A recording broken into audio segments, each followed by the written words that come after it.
হেই দর্শক, আসসালামু আলাইকুম।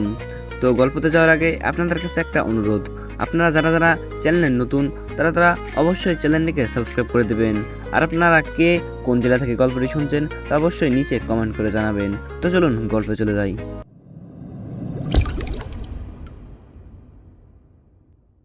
কুয়েতে বিনা দোষে 15 বছর জেল খাটার পর দেশে এসে এয়ারপোর্টে নিজের স্ত্রীকে পরপুরুষের সাথে ঘনিষ্ঠ হতে দাঁড়িয়ে থাকতে দেখে হৃদয়টা আমার সেই মুহূর্তেই ভেঙে গিয়েছিল। নির্দোষ হয়েও দীর্ঘ 15টা বছর অন্ধকার মরণ গুহায় নানান হিংস্র জানোয়ারদের মাঝে কাটিয়ে দেওয়া কতটা না কষ্টসাধ্যের ব্যাপার, সেটা হয়তো আমার চেয়ে বেশি অন্তত কেউ উপলব্ধি করতে পারবে না। এই 15 বছরে হাজার চেষ্টা করেও নিজের পরিবারের কারোর সাথে কোনো যোগাযোগ করতে পারিনি।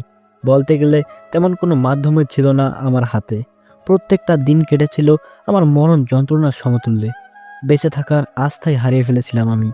ভেবেছিলাম হয়তো অন্ধকার গুহাতেই থাকা অবস্থায় একসময় অবসান ঘটবে আমার জীবনের প্রতিটা গল্পের, কিন্তু সৃষ্টিকর্তা হয়তো এমনটা চাননি। তিলে তিলে কষ্টের তীব্র প্রহার আমাকে মৃত্যুর বেশ কাছাকাছি নিয়ে এসেছিল, কিন্তু মৃত্যু আমায় নিজের সম্পূর্ণ দখলে নিয়ে যেতে পারেনি। তবুও কষ্ট ভরা বুকে খানিকটা হলেও বেঁচে থাকার ইচ্ছা আকাঙ্ক্ষা ছিল, এই ভেবে যে এখনো হয়তো আমার পরিবার আমার জন্য অপেক্ষা করছে। আমার ভালোবাসার মানুষ অর্থাৎ আমার স্ত্রী হয়তো কষ্টের তীব্র স্রোতের অতুল গভীরে তলিয়ে গিয়েও প্রতিনিয়ত আমার অপেক্ষাতে প্রহরগুলোতে অশ্রুসিক্ত নয়নে আকাশে জলজল করতে থাকা তারাগুলোর মতো গুনছে। আমার জানা মতে আমার স্ত্রী সাদিয়ার এ ভূখণ্ডে কেউ নেই, অর্থাৎ সে অনাথ, কিন্তু কেই বা এই লোক যার সাথে এত ক্লোজ ঘনিষ্ঠ হয়ে দাঁড়িয়ে থাকতে হচ্ছে তার। মনের গহীন ঘরে সংশয়ে ভরে গেছে আমার। সৃষ্টিকর্তার কাছে প্রার্থনাটা একটাই, আমার সংশয়গুলো যেন বাস্তবমুখী না হয়ে যায়। পা দুটো কাঁপছে, আমার সামনে এগোতে হয়তো পা দুটো বাধা প্রদান করার চেষ্টা করছে। থরথর করে কাঁপতে থাকা গুটিসুটি পায়ের সামনে এগিয়ে যাওয়ার প্রচেষ্টা করছি। না জানি এত বছর পর হুট করে আমায় চোখের সম্মুখে দেখতে পেয়ে সাদিয়ার রিয়াকশনটা ঠিক কেমন হবে। কিছুটা নিকটে এসেই আমি বাকরুদ্ধ হয়ে দাঁড়িয়ে পড়লাম। ছোট্ট ছোট্ট দুইটা ছেলে মেয়ে, মা বাবা বলে জড়িয়ে ধরলো তাদের। তার মানে যা সংশয় জন্মেছিল মনে তাই সঠিক। ভালোবেসে বিয়ে করার 1 বছরের মাথায় অভাবের তাড়নায় বাধ্য হয়ে প্রবাসে পাড়ি জমাতে হয় আমাকে। কিন্তু তাৎক্ষণিক সাদিয়া প্রেগনেন্ট ছিল। সেখানে দিনরাত অক্লান্তিক পরিশ্রমের ভিত্তিতে আর্থিক অবস্থা বেশ উন্নতির দিকেই অগ্রসর হচ্ছিল আমার। ফোনে রোজ কথা হতো সাদিয়ার সাথে, এবং কথা হতো নিজ পরিবারের প্রতিটা সদস্যের সঙ্গে। সাদিয়ার এমন কোনো শখ ইচ্ছে আবদার ছিল না যে আমি রাখিনি। যখন যা বলেছে তাই রাখার চেষ্টা করেছি। না খেয়ে দিনরাত অক্লান্তিক পরিশ্রমের ভিত্তিতে বাংলাদেশ ব্যাংকে যা টাকা জড়ো করেছিলাম তা দিয়ে সারা জীবন খাওয়ার কোনো অভাব থাকতো না সাদিয়ার। শুনেছি মন থেকে ভালোবাসলে নাকি প্রিয় মানুষটির জন্য অন্তিম শ্বাস পর্যন্ত অপেক্ষা করা যায়। তাহলে সাদিয়া তো নিজের জীবনের চেয়েও বেশি ভালোবাসতো আমায়। তাহলে সে কেন পারেনি আমার জন্য অপেক্ষা করতে? কেন আমায় ভুলে গিয়ে জড়ালো নিজেকে নতুন কোনো মায়ায়? সাদিয়ার সামনে দাঁড়ানো কোনো ইচ্ছাই ছিল না আমার, কিন্তু আমাকে তার সম্মুখে দাঁড়াতেই হবে এবং জানতে হবে কে আমার সন্তান। সামনে যতই এগোনোর চেষ্টা করছি ততই কষ্টগুলো বুকের মাঝে বৃদ্ধি পাচ্ছে। অবশেষে 15 বছর পর আবার তার সম্মুখে নিজেকে দাঁড় করালাম, যাকে নিজের জীবনের চেয়েও অধিক ভালোবাসতাম। এমনকি এখনও তার জন্য ঘৃণার বদলে রয়েছে বুক ভর্তি ভালোবাসা। হঠাৎ করে কাউকে নিজের সম্মুখে দাঁড়িয়ে থাকতে দেখে কিছুটা বিরক্তি বোধ করলো সাদিয়া, কিন্তু পরক্ষণেই আবার যখন সাদিয়ার চোখের দৃষ্টি আমার উপরে এসে পড়ে তখন সাদিয়া বেশ থমকে যায়। সাদিয়া হয়তো এই মুহূর্তে ভাবতেই পারছে না আমি শাহরিয়ার স্বয়ং তার সামনে দাঁড়িয়ে আছি। শাহরিয়ার তুমি? হ্যাঁ আমি। কেন চমকে গেলে এত বছর পর আমাকে নিজের সামনে এভাবে এই অবস্থায় দেখতে পেয়ে? কিন্তু এত বছর তুমি কোথায় ছিলে? কিভাবে ছিলে? কোথায় না কোথায় খোঁজ নিয়েছিলাম আমি, কিন্তু কারো কাছেই ছিল না তোমার খোঁজ। তোমার জন্য কতই না রাত নির্ঘুমে চোখের অশ্রুতে কাটিয়েছি আমি। হাস্যকর, দেখে বুঝতেই পারছি। তা তোমার পাশে দাঁড়িয়ে থাকা লোকটি কে? নিশ্চয়ই তোমার বর্তমান স্বামী। আমার কথার উত্তরে সাদিয়া মাথা নিচু করে বলল, হ্যাঁ। ছি, এই ছিল আমার প্রতি তোমার ভালোবাসা? যদি আমাকে তুমি সত্যিকারে ভালোবাসতে তাহলে কেন অপেক্ষা না করে নতুন করে বিবাহে লিপ্ত হলে? তোমার জন্য আমি 5টা বছর অপেক্ষা করেছি, কিন্তু তারপরও তোমার কোনো খোঁজ না পেয়ে বাধ্য হয়ে ধরেই নিয়েছি তুমি আর নেই এ ভুবনে, মরে গেছো তুমি। কিন্তু এত বছর পর তোমাকে দেখে সত্যিই আমি আজ বাকরুদ্ধ। আমার সন্তান কোথায়? তোমাদের বাড়িতে তোমার ভাইদের সাথে থাকে, এর বেশি আর কিছু জানি না আমি। ছি, তার মানে ওর কোনো খবরই তুমি রাখো না? এ কেমন মা তুমি? মন থেকে ভালোবাসলে অন্তিম শ্বাস পর্যন্ত অপেক্ষা করা যায়। আর তাছাড়া তুমি পারতে আমার দেওয়া ফসলকে বুকে জড়িয়ে নিয়েই অন্তিম শ্বাস অবধি যেতে। কিন্তু আমার প্রতি তোমার ভালোবাসাটা তীব্র ছিল না, গভীর ছিল না, সত্যি ছিল না। তোমার কাছে শারীরিক সুখটাই অনেক বড় হয়ে দাঁড়িয়েছিল। তাই হয়তো নতুন কারো তত্ত্বাবধানে চলে গিয়েছো, ভুলে আমায়, যে তোমাকে নিঃস্বার্থভাবে প্রকৃত ভালোবাসতো।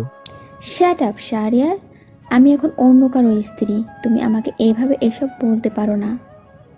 ও সরি, আমি তো ভুলেই গিয়েছিলাম যে তুমি আর আমার তত্ত্বাবধানে নেই। শারীরিক তৃপ্তির চাহিদায় অন্য কারো হয়ে গেছো। এতক্ষণ সাদিয়ার বর্তমান স্বামী চুপ থাকলেও এখন আর চুপ থাকতে পারেননি। তিনি আমায় ধমক দিয়ে বললেন, ইউ ইডিয়েট, তোর সাহস কি করে হয় আমার স্ত্রীকে বাজে কথা বলার? ছোট লোক, তুই জানিস আমি কে? কয়েক মুহূর্তেই তোকে আমি টেনে হিসড়ে থানায় নিয়ে যেতে পারি। সাদিয়া তার বর্তমান স্বামীর কথাগুলোর উত্তরে আমাকে বেশ একটা ইঙ্গিত করে বলল, উফ, ছাড়ো তো। এসব ছোট লোকদের সাথে অযথা কথা বাড়ালে সুইজারল্যান্ড যাওয়া আমাদের ফ্লাইট মিস হয়ে যাবে। চলো এখান থেকে। অতঃপর তারা চলে গেল। আর আমি সেখানেই বুক ভরা তীব্র কষ্টগুলোকে নিয়ে হাঁটু ভেঙে বসে পড়লাম। 15টা বছর চোখের অশ্রুতে কাটাতে হয়েছে আমায়। আজও সেই চোখের অশ্রুগুলোই হয়ে দাঁড়ালো আমার আগামী দিনের পথ চলার সঙ্গী। অতঃপর বহু বাধাকে উপেক্ষা করে নিজেকে সংযত করে বাড়ির পথে গমন আরম্ভ করলাম। 15 বছর পর নিজ বাড়ির নিকটে এসে খুব একটা অবাকে পরিণত হয়ে যাই আমি। সত্যি বলতে আমার নিজ ঠিকানা খুঁজতে বেশ একটা সমস্যার সৃষ্টি হয়েছিল। সেদিনকার ছোট্ট বাড়িটা আজ কতই না বিশাল বাড়িতে পরিণত হয়েছে। কলিং বেল চাপ দেওয়ার সাথে সাথে একটা মেয়ে এসে দরজা খুলে দেয়। মেয়েটির বয়স আনুমানিক 12 থেকে 13 হবে। মেয়েটিকে সাইড করে আমি ভেতরে প্রবেশ করলে তাতে বিরক্ত হয়ে মেয়েটি বেশ চিল্লাফাল্লা শুরু করে দেয়।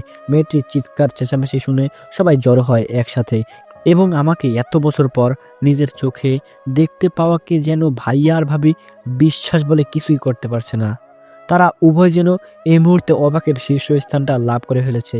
ভাইয়া সঙ্গে সঙ্গে আমায় জোরে ধরে কান্নায় ভেঙে পড়ে বললেন, ভাই, তুই এতটা বছর কোথায় ছিলি? কেমনে, কিভাবে ছিলি? কেন সব যোগাযোগ বন্ধ করে দিয়েছিলি তুই? তোর চিন্তায় মা বাবা উভয় যেন তিলে তিলে শেষ হয়ে যাচ্ছিল। মা বাবা কোথায় ভাইয়া? তাদের তো দেখতে পাচ্ছি না আমি।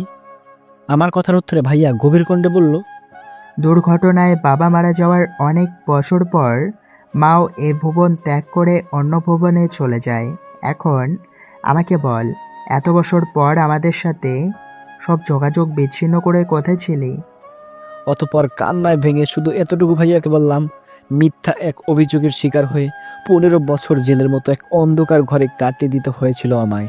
এর বেশি আর কিছুই বললাম না ভাইয়াকে, কারণ আমি চাই না সেই কথাগুলো আবার মনে করে নিজের কষ্ট, যন্ত্রণা, বেদনাকে আরও সমৃদ্ধ ও দ্বিগুণ করতে। যদিও বা ভাইয়া আর কোনো প্রশ্নই করেনি আমায়, কিন্তু ভাবি যেন কোনো ক্রমেই প্রশ্ন করা থামাচ্ছে না। ভাবির কোনো প্রশ্নের উত্তর না দিয়ে আমি ভাইয়াকে যখন জিজ্ঞাসা করলাম আমার সন্তান কোথায়, তখন ভাইয়া সেই সুন্দরী 12 থেকে 13 বছরের মেয়েটিকে দেখিয়ে দিয়ে ছাদের ব্যাপারে কিছু বলতে গিয়েও আটকে পড়েন। কারণ আমি ভাইয়াকে থামিয়ে দিয়ে এয়ারপোর্টের ঘটনাগুলো উল্লেখ করে নিজের মেয়েকে শক্ত করে বুকের সাথে জড়িয়ে ধরে কপালে একটা চুমু রেখে দিলাম। আস্তে আস্তে কেটে গেল বহুদিন।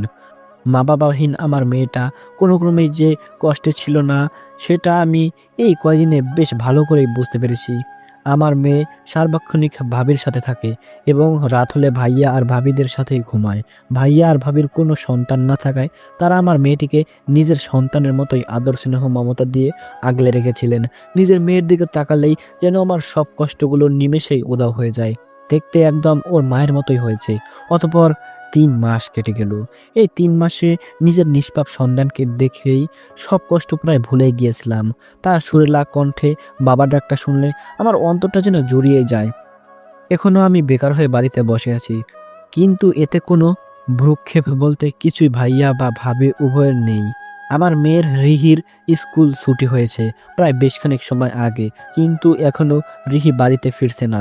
তাই চিন্তিত ও ব্যাকুল হয়ে মেয়েটিকে খুঁজতে গিয়ে মেয়ের নৃশংস সন্ধান পাওয়াটা একটা বাবার কাছে কতটা যন্ত্রণাদায়ক সেটা তারাই খুব ভালো করে উপলব্ধি করতে পারবে যারা এমন পরিস্থিতির শিকার। পোস্টমর্টমের পর রিপোর্টের স্পষ্ট বড় বড় করে লেখা ছিল, আমার নিষ্পাপ ছোট্ট মেয়েটিকে হাত মুখ বেঁধে কিছু সময় পর পর টানা 5টা ঘন্টা করা হয়েছিল। অতিরিক্ত রক্তক্ষরণের মৃত্যু। আমার মেয়েকে উঠিয়ে নিয়ে চলে যায় অন্যত্র ভবনে। রিপোর্ট হাতে নিয়ে ঠাস করে বসে পড়লাম আমি, আর চোখ বন্ধ করে মনে মনে সৃষ্টিকর্তার উদ্দেশ্যে একটা কথাই বললাম, আমার সাথে কেন বারবার এমন হয়? এই মুহূর্তে মৃত্যুর কাছে নিজেকে সমর্পণ করে দিতে ইচ্ছে করছে। আমার বেঁচে থাকার যখন সব দরজাই বন্ধ ছিল, তখন এই আধার কাটিয়ে আলোর সন্ধানে একটি মাত্র বেঁচে থাকার দরজা খোলা ছিল, কিন্তু আজ সেটাও চিরদিনের জন্য বন্ধ হয়ে গেল। এই কদিনে মেয়েকে নিয়ে মনে মনে অনেক স্বপ্নের জাল বুনেছিলাম। যতই কষ্ট হোক, যতই বাধা বিপত্তি আসুক, ভেবেছিলাম মেয়েকে সমাজে একজন প্রতিষ্ঠিত নারী হিসেবে তৈরি করব। রিহিকে ডাক্তারি পড়াবো, ডাক্তার হিসেবে দেখতে চেয়েছিলাম আমি। কিন্তু সবার হয়তো সব শখ আহ্লাদ পূরণ হয় না। বেঁচে থাকার শেষ অবলম্বন মেয়েকে নিয়ে দেখা স্বপ্নগুলো এভাবে যে ঝড়ের গতিতে এক নিমিষে ভেঙে যাবে, সেটা আমি ভাবতে বলতে কল্পনা করতে পারিনি। নিহির দিকে চেয়েই অন্তিম শ্বাস অবধি যেতে চেয়েছিলাম আমি, কিন্তু হয়তো হবে না আর লম্বা শ্বাস নেওয়া বেঁচে থাকা এই ভুবনে। এখন আর কেউ ডাকবে না আমায় বাবা বলে, বলবে না কেউ চলো যাই হেঁটে হেঁটে নদীর তীরে দেখে আসি আশপাশের মনোমুগ্ধকর সৌন্দর্যকে। বাবা মেয়ে বসে রইব একসাথে, করব অনেক গল্প স্বল্প।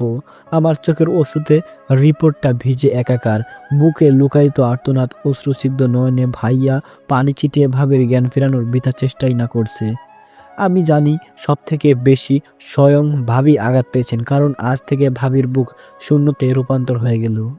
যে ভাবি রিহিহীন এক মুহূর্তের জন্য থাকতে পারেন না, না জানি সেই ভাবি রিহিকে ছাড়া আগামী দিনগুলো কিভাবে বা কাটাবেন। 2 হাত দিয়ে যখন নিজ মেয়ের লাশ কবরে রেখেছিলাম, তখন আমার মন ব্যথায় আর্তনাদে আমায় প্রশ্ন করেছিল, কেন পাশের কবরটা খোঁড়া হলো না তোর জন্য? 1 সপ্তাহ হলো প্রতিদিনের মতোই দাঁড়িয়ে আছি মেয়ের কবরের সামনে। এটা ভেবে আমার আরও বেশি কষ্ট হচ্ছে, সাদিয়া কেন নিহির মৃত্যুর সংবাদটা পেয়েও শেষবারের মতো দেখতেও আসলো না ঘুমন্ত অবস্থায় থাকা নিষ্পাপ মেয়েটিকে। ব্যাপারটা ভাবলেই কষ্টগুলো আরও তীব্র আকার ধারণ করে। আমার মনে প্রচুর ঘৃণা জমাট বেঁধেছে সাদিয়ার প্রতি। মনে মনে করেছি শপথ, ভাববো না আর তার কথা, রাখবো না মনে তার কোনো স্মৃতি। দিন যতই যাচ্ছে রিহি ছাড়া ভাবির কন্ডিশন ততই দিন দিন অবনতির দিকে এগোচ্ছে। পরের সন্তানকে যে কেউ এত পরিমাণে ভালোবাসতে পারে, সেটা ভাবিকে না দেখলে আমি হয়তো বুঝতে বা জানতেও পারতাম না। নামাজের পর ভাবির এরূপ চোখের অশ্রু আমার কাছে দিন দিন তীব্র আকারে অসহনীয় হয়ে উঠেছিল। আমি আর সহ্য করতে পারছিলাম না। ভাইয়াও বেশ শোকের মাঝে রয়েছে, আগের থেকে নিশ্চুপ হয়ে গেছে। পুলিশ তদন্ত করছেন, তবে অপরাধীর শিখরে যাওয়ার কোনো ক্লুই পাচ্ছেন না তারা। নদীর পাড়ে বসে আছি, এক সময় কতই না বাবা মেয়ে সময় কাটাতাম এখানে। উত্তর দিক দিয়ে বয়ে আসা বাতাস আমার মনকে দুলিয়ে তোলার বৃথা চেষ্টায় চালিয়ে যাচ্ছে। সন্ধ্যা হয়ে গেছে, মাগরিবের আজান দিচ্ছে। নদীর পাড় থেকে উঠে বাড়িতে আসার পথে হঠাৎ পেছন থেকে কেউ একজন ডাক দিল আমায় বাবা বলে। কণ্ঠটা আমার মনকে মুহূর্তেই বিমোহিত করে তুলতে বাধ্য করলো। কিন্তু আশ্চর্যজনক বিষয় হচ্ছে, পেছনে ফিরে আমি কাউকে দেখতে পেলাম না। মাগরিবের নামাজের পরে রুমে শুয়েছিলাম, জ্বরে শরীরটা আমার পুড়ে যাচ্ছিল। সেই মুহূর্তে মাথা ঝিমঝিম করছিল, সারা শরীর হঠাৎ অজস্র যন্ত্রণায় আর্তনাদে আমি কুঁকিয়ে উঠলাম। অতঃপর সেই খুব গুরুতরভাবে অসুস্থ হয়ে পড়ি আমি। আজ 8 দিন পর আমি সম্পূর্ণ সুস্থতা লাভ করতে সক্ষম হই। রিহির পড়ার টেবিলে চেয়ার টেনে মন খারাপ করে বসেছিলাম আর আনমনে একটা খাতার পৃষ্ঠা উল্টাচ্ছিলাম। হঠাৎ থেমে যায় আমি। মাঝ পৃষ্ঠায় কিছু জঘন্য ঘৃণাপূর্ণ ভাষায় কিছু লেখা দেখে আমার এখনো মনে আছে, মৃত্যুর একদিন আগে রিহি খাতাটা ক্রয় করে বাসায় নিয়ে এসেছিল। মধ্যখানের পৃষ্ঠা ছাড়া বাকি পৃষ্ঠাগুলো সম্পূর্ণ ফাঁকা। স্পষ্টভাবে মধ্যখানের পৃষ্ঠাতে অনেক বাজে ধরনের ঘৃণাপূর্ণ ভাষায় লেখা ছিল, যা মুখে উচ্চারণ বা উল্লেখ করাও পাপ। আমি নিশ্চিত অন্তত আমার মেয়ে এরূপ কিছু লিখতে পারে না। তাহলে কে লিখতে পারে এরূপ জঘন্য লেখা? হয়তোবা আগে থেকেই কেউ লিখে রেখেছিল। অতবার গোলাপি রঙের খাতাটা বন্ধ করলাম। কভার পেজের বাম পাশে ছোট্ট করে লেখা, ও জনতা লাইব্রেরি। পরের দিন সকালে ধীর পায়ে নিহির স্কুলের সম্মুখে এসে দাঁড়ালাম। স্কুলের বেশ কিছুটা পিছনের দিকে জনতা লাইব্রেরি, আশপাশটা বেশ কিছুটা শুনশানও বটে। স্কুলের সব ছাত্রছাত্রী হয়তো এখান থেকেই নিজেদের যাবতীয় জিনিসপত্র কিনে থাকে। লাইব্রেরি থেকে বেশ খানিকটা দূরে অবস্থান করছে আমি। নিহির বয়সী একটা মেয়ে লাইব্রেরির ভিতরে অবস্থান করছে। চকচকে একটা নোট এগিয়ে দিয়ে গোলাপি রঙের খাতাটা ক্রয় করে। মেয়েটি যখন লাইব্রেরি থেকে বের হচ্ছিল তখন লাইব্রেরিতে থাকা বিক্রয়কর্তার বয়স তেমন একটা হবে না, 19 থেকে 20 হবে। সেই ছেলেটা লোবার তো এক জানোয়ারের মতো তাকিয়েছিল সেই মেয়েটির দিকে। অতঃপর মেয়েটি যখন খাতাটা নিয়ে আমার পাশ দিয়ে যাচ্ছিল তখন আমি মেয়েটিকে আটকিয়ে তার হাত থেকে গোলাপি রঙের খাতাটা নিয়ে মাঝখানের পৃষ্ঠা উল্টাতেই থমকে যাই। এখানেও সেই একই রকম ঘৃণাপূর্ণ ভাষায় অনেক কিছুই লেখা রয়েছে, যা উচ্চারণ করার সাধ্য অন্তত আমার নেই। মুহূর্তে সন্দেহ বেড়ে গেল আমার। হুট করে সেই পৃষ্ঠাটা ছিঁড়ে নিয়ে মেয়েটির দিকে খাতাটা এগিয়ে দিয়ে বললাম, সরি মামুনি, আমার এই মুহূর্তে একটা খাতার পৃষ্ঠার প্রয়োজন ছিল। মেয়েটি আমার কাছ থেকে নিজের খাতাটা নিয়ে বিরক্তিকর মুডে বলল। It's okay. অতবার মেয়েটা চলে গেল আর আমি খাতা ছেঁড়া পৃষ্ঠাটা নিয়ে লাইব্রেরির সম্মুখে এসে উপস্থিত হলাম। লাইব্রেরির উপরে সাইনবোর্ডে বড় বড় করে লেখা, মেয়েদেরকে সম্মান করতে শিখুন। বেশ সময় ধরে দাঁড়িয়ে আছি এখানে, এতে যেন ছেলেটি কোনো ভ্রুক্ষেপই নেই। রাস্তায় কানে হেডফোন লাগিয়ে বখাটে ছেলেরা যেসব আজে বাজে গান শোনে, নারীদের পেছনে পেছনে হাঁটে, ঠিক তেমনই এক বিরক্তিকর গান, আমার মতে যেটাকে গান বলাটাও ভুল, সেসব শোনাতে পরিপূর্ণ বিভোর ছেলেটি। অতঃপর আমার হস্তক্ষেপে ছেলেটি ক্ষুব্ধ হয়ে বলল, সমস্যা কি, কি চাই? খাতার ছেঁড়া পৃষ্ঠাটা এগিয়ে দিয়ে আমি রাগান্বিত কণ্ঠে বললাম, বাচ্চাদের খাতার মাঝ পৃষ্ঠায় এইসব ঘৃণাপূর্ণ কথা লিখে রাখার মানে কি? মুহূর্তে ছেলেটা বেশ হকচকিয়ে উঠে বলল, যা তা ভুলভাল বলছেন এসব। সকালবেলা কি কিছু আজে বাজে জিনিস খেয়ে এসেছেন যার জন্য এখানে এসে রাস্তার পাগলদের মতো কথাবার্তা বলছেন? মুহূর্তে ঠাস করে কয়েকটা থাপ্পড় লাগিয়ে দিলাম ছেলেটিকে। স্তব্ধ হয়ে গালে হাত দিয়ে চেয়ে রয়েছে সে। অতবার পুলিশকে ফোন করার সাথে সাথে যত দ্রুত সম্ভব পুলিশ এসে উপস্থিত হয়। ছেলেটি বেশ চালাক, তবে পুলিশের সামনে শেষমেশ ছেলেটির সব চালাকি বৃথা হিসাবে প্রমাণিত হলো।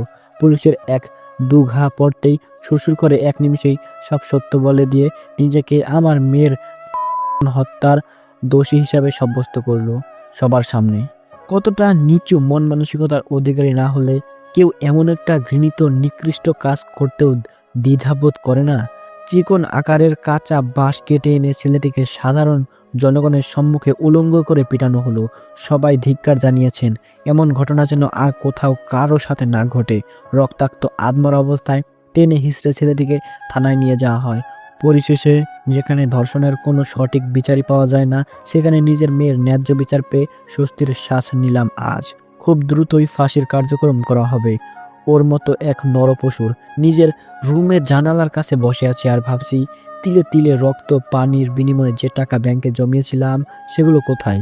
এই ব্যাপারে ভাইয়া আর ভাবিকে জিজ্ঞাসা করলে তারা উভয় এক কথাই বলল, তারা কিছুই জানে না। হয়তো সাদিয়া আত্মসাৎ করে ফেলেছে, অথবা নিজেকে নিজেই সবকিছু ভুলে থাকার জন্য আহ্বান করছিলাম। তখন হঠাৎ নিচে কারো চিৎকার চেঁচামেচিতে আমি কিছুটা বিভ্রান্ত হলাম। নিজের রুম থেকে নিচে এসে দেখলাম একটা লোক আঙ্গুল তুলে ভাইয়াকে কথা শোনাচ্ছেন। পরে জানতে পারলাম ভাইয়া লোকটির থেকে অনেক টাকা ধার নিয়েছিলেন, কিন্তু এখনো সেই টাকা পরিশোধ করতে না পারায় বাড়িতে এসে ভাইয়াকে এভাবে কথা শুনিয়ে চলে গেলেন লোকটি। পরে গেলাম বেশ দুশ্চিন্তার মধ্যে, এতগুলো টাকা কিভাবে বা ভাইয়া শোধ করবেন। পরের দিন লোকটি আবার আসলেন এবং আবারও ভাইয়ার মুখে না শব্দটা শুনতে পেয়ে বেশ ক্ষুব্ধ হয়ে চিৎকার চেঁচামেচি আরম্ভ করে দেয়। অতঃপর আমি লোকটিকে অনুরোধ করে কিছুটা সময় চাইলে লোকটি আমার দিকে বেশ কিছুক্ষণ তাকিয়ে রইলেন এবং কিছু না একটা ভেবে ভাইয়াকে পাশের রুমে নিয়ে গেলেন। কিছু সময় পর ভাইয়া আর লোকটি উভয়ই একসাথে রুম থেকে বের হয়। তবে ভাইয়ার মুখমণ্ডল সেই মুহূর্তে আমার কাছে বেশ অন্যরকম লেগেছিল। লোকটিও চলে যায়। রুমে কি কথা হয়েছে এই বিষয়ে জানতে চাইলে আমি বা ভাবিকে কাউকে কোনো কিছুই বলল না। পরের দিন সকালটা আমার দুশ্চিন্তার মধ্যে কাটছিল। দুপুরে খাবারের দানা মুখে তোলার সময় আবার সেই লোকটি এসে হাজির হলেন। তবে আজ সঙ্গে পুলিশও নিয়ে এসেছেন। বাড়ি খালি করতে বললেন দ্রুত। সকালে না খেয়েছিলাম, এখন একটু খাওয়ার ইচ্ছা জেগেছিল মনে, কিন্তু শেষমেশ খেতেও পারলাম না। ভাইয়া একটা ছোট কোম্পানিতে চাকরি করেন। যদিও এই বাড়িটা ছেড়ে দিতে হয় তাহলে দৈনন্দিন জীবন বেশ একটা কষ্টসাধ্য হয়ে যেতে পারে। অতঃপর গতকালকের মতো আজও বেশ অনুরোধ করলাম, কিন্তু এতে তিনি আরও রেগে গিয়ে বললেন, তোমার অনুরোধেই গতকাল তোমার ভাইকে একটা শর্ত দিয়েছিলাম, কিন্তু সে স্বীকার করেনি, তাই এখন কিছুই করার নেই আমার। কেমন শর্ত? সত্য এটাই দিয়েছিলাম তোমার ভাইকে যে তোমাকে আমার মেয়েকে বিয়ে করার জন্য যাতে রাজি করায়। বৃদ্ধ লোকটির এমন কথা শুনে আমি স্তব্ধ হয়ে যাই। অতএব আমি বললাম, আমার মধ্যে এমন কি দেখেছেন যার জন্য নিজের মেয়ের বিয়ে আমার সাথে দিতে চাচ্ছেন? আপনি কি আমার সম্বন্ধে সবকিছু জেনে শুনে এমনটা বলছেন তো? তোমার ব্যাপারে আমি সব কিছু জানি। এখন এর চেয়ে বেশি আর কিছুই বলতে পারবো না। সিদ্ধান্তটা তোমার হাতে। আরও একদিন সময় দিলাম, ভেবে দেখো। কথাটা বলার পরপরই তিনি চলে যান এবং তার সাথে আসা পুলিশগুলো অতঃপর ভাইয়া বলল। ভাবছি বাড়িটা খালি করে দিব। ভাইয়ার কথার জবাবে আমি বহু কষ্টে বললাম, না ভাইয়া, আমি চাই না তোমরা নিজ বাড়িহীন থেকে কষ্টে জীবনযাপন করো। তার চেয়ে হবে এটাই ভালো, শর্তে রাজি হয়ে যাই। পাগল হয়েছিস? ওনার মেয়ের বয়স 30 বছর। তাতে কি হয়েছে? আমার বয়সও তো তার চেয়ে অধিক। ওনার মেয়ে কোনো দিনই মা হতে পারবে না, যার জন্য একের পর এক সম্বন্ধ ভেঙে গেছে। আর তোকে সেখানে ঘরজামাই হিসেবে থাকতে হবে। আমি চাই না আমার জন্য নতুন করে তোর জীবনে আবার কোনো কষ্টের সূত্রপাত হোক। ভাইয়ার কথার উত্তরে আমি কিছুটা স্তব্ধ হয়ে বললাম, তাতেও আমি রাজি ভাইয়া। আমি জানি শাহরিয়ার, তুই এসব মন থেকে নয়, বাধ্য হয়ে বলছিস। তোর কষ্ট আমি কিছুটা হলেও উপলব্ধি করতে সক্ষম। না ভাইয়া, আমি মন থেকে বলছি, তোমরা আমার অবর্তমানে আমার মেয়েকে অনেক আদর স্নেহ মমতা দিয়ে নিজের সন্তানের মতো রেখেছিলে, আর আমি তোমাদের জন্য এতটুকু করতে পারবো না? আর আমি এমনিতেও চাই না তোমরা এভাবে নিজ বাড়িহীন থাকো। কিন্তু অতঃপর ভাইয়াকে আমি থামিয়ে দিয়ে নিজে ফোন করে হ্যাঁ সম্মতি প্রদান করলাম। সবশেষে আবার নতুন করে এক বিবাহে আবদ্ধ হলাম, যা আমি সত্যি বলতে কখনোই চাইনি। ভাইয়া সে সময় ঠিকই বলেছিল, আমি বাধ্য হয়ে রাজি হয়েছি, কারণ এতগুলো টাকা পরিশোধ করা অন্তত ভাইয়ার দ্বারা সম্ভব হতো না। তাই রাজি হয়ে যাওয়াটাই আমার কাছে বেটার মনে হয়েছিল। আর এমনিতেই বারবার বিয়ে ভেঙে যাওয়ার বেদনা একটা মেয়ের কাছে কতই না বেদনাদায়ক হয়ে থাকে। মেয়েটা দেখতেও যথেষ্ট সুন্দরী, তবে এতে কোনো ভ্রুক্ষেপ আমার নেই। বিয়ের প্রথম রাতেও আমার বর্তমান স্ত্রীর সাথে কোনো প্রকার কথোপকথন হয়নি। সারা রাত সোফায় বসেছিলাম আমি, আর ভাবছিলাম কি হবে আমার আগামী দিনগুলোতে। বিয়ের দিন উপস্থিত হতে না পেরে পরের দিন শ্বশুর বাড়ি থেকে আমার বর্তমান স্ত্রীর বোন এসেছিল দেখতে আমায়। তবে তাকে দেখে আমার শরীরটা সম্পূর্ণ শিউরে উঠেছিল। সেই মুহূর্তে নিমেষেই যেন একজন বোবা মানুষে পরিণত হয়ে গেছিলাম আমি। সেই মুহূর্তে মুখের ভাষায় হারিয়ে ফেলেছিলাম, কারণ এই সেই মেয়ে যার মিথ্যা সাক্ষ্যর জন্য আমায় কুয়েতে 15টা বছর জেল খাটতে হয়েছিল। মাথার এক কোণে এখনো মনে আছে রূপা নামের এই জঘন্য মেয়েটিকে, যার জন্যই আমার সুখময় জীবনটা কষ্টময় পরিণত হয়েছে। সেদিনকার দিনগুলো ক্ষণে ক্ষণে আজও আমার বুকের ভেতরটাকে কষ্টের তীব্র আগুনের দহনে জ্বালিয়ে পুড়িয়ে নিঃস্ব করে তুলতে বাধ্য করে। এখনো ভুলিনি আমি তার মুখচ্ছবিটা, যার জন্য আমার জীবনটা ধ্বংসের শীর্ষস্থান লাভ করেছে। নিমিষেই সব দিক দিয়েই আমার বুকের গহীনের জমাট বাঁধা তীব্র কষ্ট যন্ত্রণা বেদনাগুলো আরও তীব্র গভীর হতে আরম্ভ করলো। বেশ কিছুক্ষণ হয়েছে এখনো রূপা নামক মেয়েটা আমার দিকে অদ্ভুত এক দৃষ্টিতে তাকিয়ে রয়েছে। হয়তো চেনা চেনা লাগছে, কিন্তু চিনতে ঠিক পাচ্ছে না। মনে নেই হয়তো এই আমায় যাকে ওই দিন ফাঁসানো হয়েছিল মিথ্যা সাক্ষ্যর ভিত্তিতে, কিন্তু আজও ঠিক মনে আছে এই আমার, যার জন্য তিলে তিলে কষ্ট যন্ত্রণার আর্তনাদে চেয়েছিলাম আমি সৃষ্টিকর্তার কাছে নিজের মৃত্যুর ঠিকানা। অতঃপর রূপা বেশ স্বাভাবিকভাবে কথা বলার চেষ্টা করলো আমার সাথে, কিন্তু তার কোনো কথাতেই রেসপন্স করতে কিছুই করলাম না আমি। এতে কিছুটা অপমানিত বোধ করলো রূপা, কিন্তু তাতে কোনো ভ্রুক্ষেপই অন্তত আমার নেই। পাশ কাটিয়ে চলে গেলাম ভাইয়া আর ভাবির কাছে। ঘৃণায় এখনো শরীরটা শিরশির করে উঠছে। চাইলেই অনেক কিছুই বলতে পারতাম, কিন্তু পারিনি বলতে, কারণ সঠিক সময় আসেনি এখনো। সেই সময় রাগের বশে রূপাকে অতীত স্মরণ করিয়ে দেওয়ার ইচ্ছাটা ছিল বোকামি। চুপচাপ নিরিবিলি থাকাটাই বর্তমানে আমার জন্য শ্রেয়। পাপিষ্ঠরা শাস্তি পাবেই, আজ নয়তো কাল। তাই বলে এর জন্য ব্যাকুল হয়ে ওঠার কোনো প্রয়োজন অন্তত আমার নেই। ভাবনাতে সম্পূর্ণ বিভোর ছিলাম আমি। অতঃপর ভাইয়া হস্তক্ষেপ করে বলল, কি ভাবছিস এমন করে? না কিছু না। আমাকে ক্ষমা করে দিস, আমার জন্যই তোকে এখানে আমরাহীনা ঘরজামাই হিসেবে থাকতে হবে। না ভাইয়া, এতে কোনো রাগ অভিযোগ অভিমান আমার নেই। তোমরা এবার নিশ্চিন্তে যেতে পারো নিজেদের গন্তব্যে। আর করো না কোনো চিন্তা এই আমায় নিয়ে। আজই ভাইয়ারা চলে যাচ্ছে এখান থেকে। যাওয়ার আগে ভাই আমার অশ্রুসিক্ত নয়নে জড়িয়ে ধরেছিল আমায়। হয়তো আর সার্বক্ষণিক পারবে না দেখতে আমায় নিজের চোখের সীমানায়। অতপর ভাইয়া আর ভাবি সবাইকে বিদায় জানিয়ে যাত্রা আরম্ভ করলেন নিজ গন্তব্যের উদ্দেশ্যে। ভাইয়া এবং ভাবি যাওয়ার পরপরই বাড়ির ছাদের এক কোণে এসে দাঁড়িয়ে পড়লাম আমি। এত বছর পর সেই অভিশপ্ত ঘৃণিত নারীকে নিজের বর্তমান স্ত্রীর বড় বোন হিসাবে দেখতে পেয়ে আশ্চর্যের যেন কোনো সীমা নেই আমার। সেটা আমি বাস্তব, অবাস্তব, কল্পনা, অকল্পনা, স্বপ্ন বা দুঃস্বপ্নেও ভাবতে পারিনি। জানি না কার কি এমন ক্ষতি করেছিলাম আমি, যার ফলস্বরূপ আমাকে তিলে তিলে কষ্টের অতল গভীর সাগরে তলিয়ে যেতে হচ্ছে। বারবার প্রতিনিয়ত জীবনের প্রতিটা মুহূর্তে আমি কেন কঠিন থেকে কঠিনতম পরিস্থিতির সম্মুখীন হয়ে থাকি।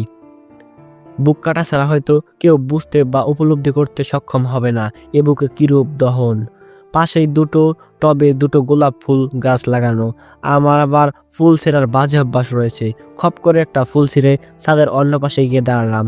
আর খানিকটা সময় পর একটা পিচ্চি ছাদে এসে হাজির হয়। সম্ভবত আমার বর্তমান স্ত্রী রায়ের কোনো কাজিনের ছেলে হবে। ছেলেটি এসে ফুল গাছগুলো বেশ ঘুরে ঘুরে দেখছিল।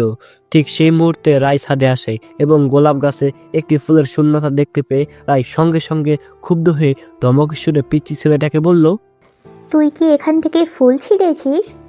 কই না তো, আমি ফুল ছিঁড়িনি। হঠাৎ ঠাস করে পিচ্চি ছেলেটাকে একটা থাপ্পড় লাগিয়ে দিয়ে রায় বলল, মিথ্যা বলা আমি একদমই পছন্দ করি না। এর আগেও তুই এখান থেকে ফুল ছিঁড়েছিস, আর আজও তার ব্যতিক্রম হলো না। তুই জানিস না আমি অযথায় ফুল ছেঁড়া এমন কাউকে দেখতে পারি না। সত্যি বলছি, আমি এমনটা করিনি। আবার মিথ্যা বলছিস?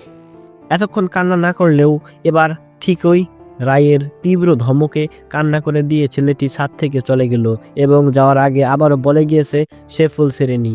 একটা ফুল ছেঁড়ার জন্যই রায় এতটা রেগে যাবে সেটা আমার কল্পনার শতগুণ বাহিরে অবস্থান করেছিল। আহারে বেচারা পিচ্চি ছেলেটা, শুধু শুধু আমার জন্যই রায়ের ক্রোধের শিকার হতে হলো।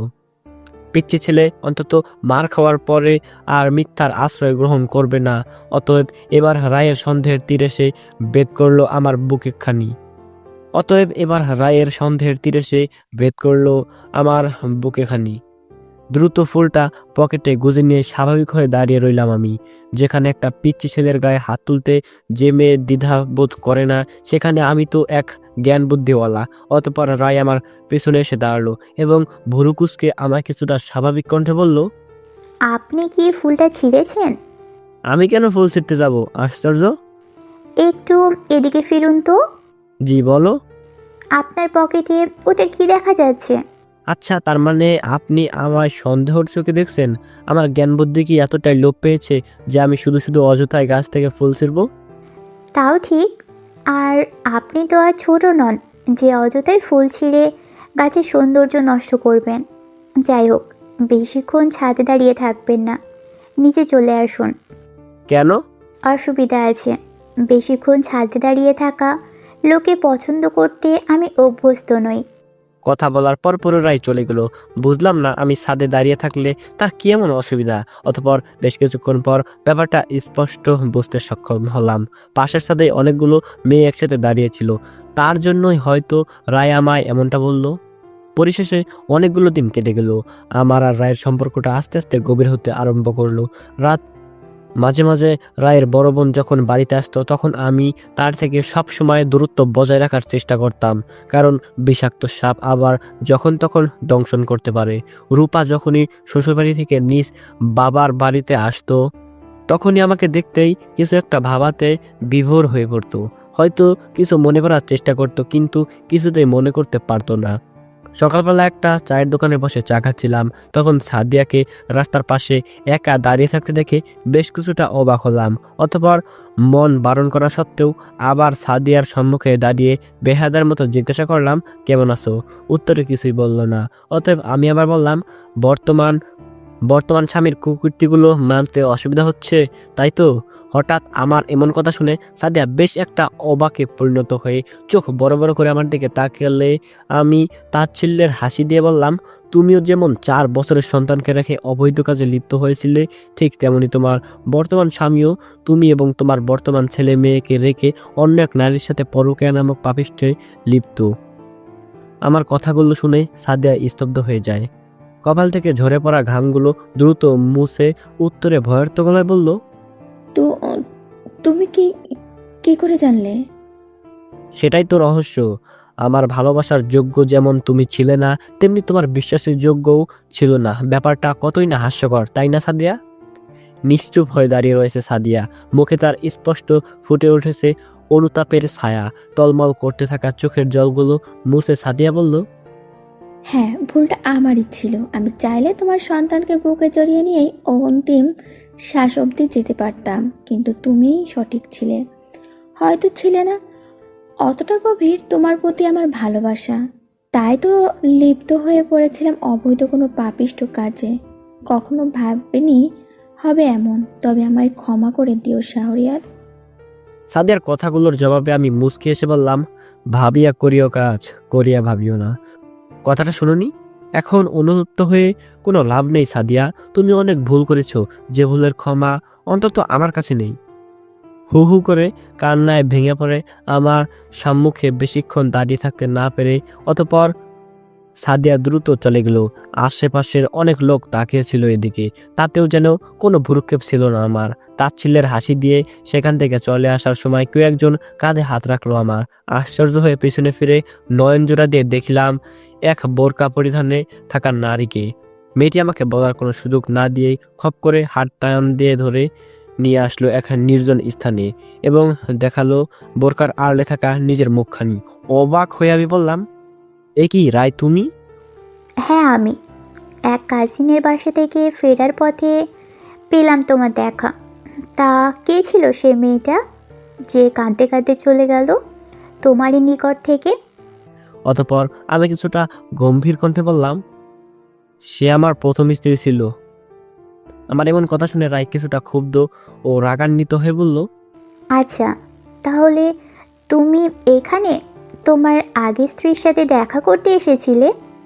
ও ব্যাপারটা অন্য মাইন্ডে নিও না রায়।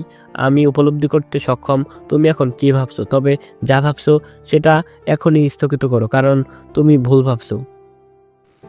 যার সাথে সম্পর্ক একবার ভেঙেই গেছে তার সাথে আবার সামনাসামনি হয়ে কথা বলার কি মানে? বাসায় চলো আমার সাথে। দেখি না যেন আর কোনোদিন তার সাথে। অন্তিমবারের জন্য এই আমি কিন্তু বলে দিচ্ছি তোমায়। অতঃপর আর কিছুই বললাম না, কারণ কথা না বাড়ানোটাই এখন শ্রেয়।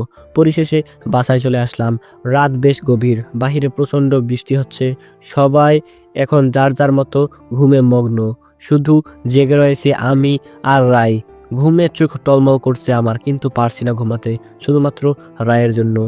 না নিজে ঘুমাচ্ছে, বা আমাকে ঘুমাতে দিচ্ছে, জানি না ঠিক কি করতে যাচ্ছে। হঠাৎ হাত চেপে ধরে বলল, চলো ছাদে যাই, বৃষ্টিতে ভিজবো দুজন একসাথে এই গভীর রাতে হাতে হাত রেখে। হোয়াট?